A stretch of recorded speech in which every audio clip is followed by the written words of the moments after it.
UWP leader there, Alan Chasney. Meantime, member territories of the Eastern Caribbean Currency Union, the ECCU, have been tapped for improvement in their economies. Last year, growth in the ECCU averaged 1.3%. That was up from 1.1% in 2013. This year, there is projected growth of 2.4%. The news was delivered by Chairman of the ECCU Monetary Council, Prime Minister Dr. Ralph Gonsalves of St. Vincent and the Grenadines. In an address to the region, Dr. Gonsalves said, notwithstanding this improvement, the economies continue to face challenges to sustainable growth, fiscal and debt sustainability, and financial stability. After much reflection and deliberation, the Monetary Council, Dr. Gonsalves said, has made important decisions to strengthen the financial system. The decision was taken to lower the minimum deposit rate from 3.0% to 2.0%. The last occasion this rate was reduced was back in 2002, following the economic downturn which was attributed to the events of September 11, 2001. At that time, the Monetary Council reduced the rate from 4.0% to 3.0%. Our banking system has a lot of money, excess liquidity, yet credit to the private sector, that is to say the new loans to the private sector, they're declining. Credit is declining. New loans declining. Last year, credit declined by 4.5%, despite the fact that the banking system has excess liquidity.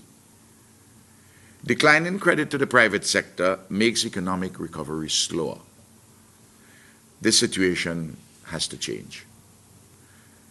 At the same time, non-performing loans in the banking system are very high and averages 18.8% across the currency union, largely because of the difficult economic situation in many of our countries.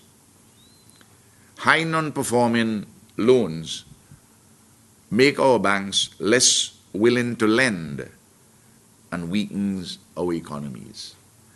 This situation must change. In the face of declining profitability or losses, banks have sought to lower operating expenses.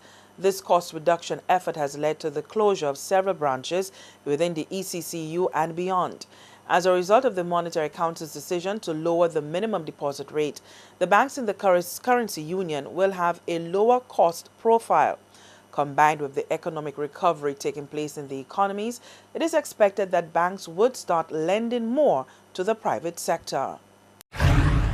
Some of these businesses are paying very high interest rates on loans which have been made by our commercial banks. As a consequence of the lower deposit rate, we anticipate a lowering of interest rate spreads. More importantly, we expect to see businesses pay lower interest rates on loans provided by our commercial banks. We are especially keen to see lower interest rates for all export-oriented firms. We'd also like to see interest rates on mortgages continue to fall so that more of our people can afford to own a home. It should be noted that even with this reduction, the rate on savings in our currency union remains higher than the rate in Trinidad and Tobago, which is 0.2%, in Canada, 1%, and in the USA.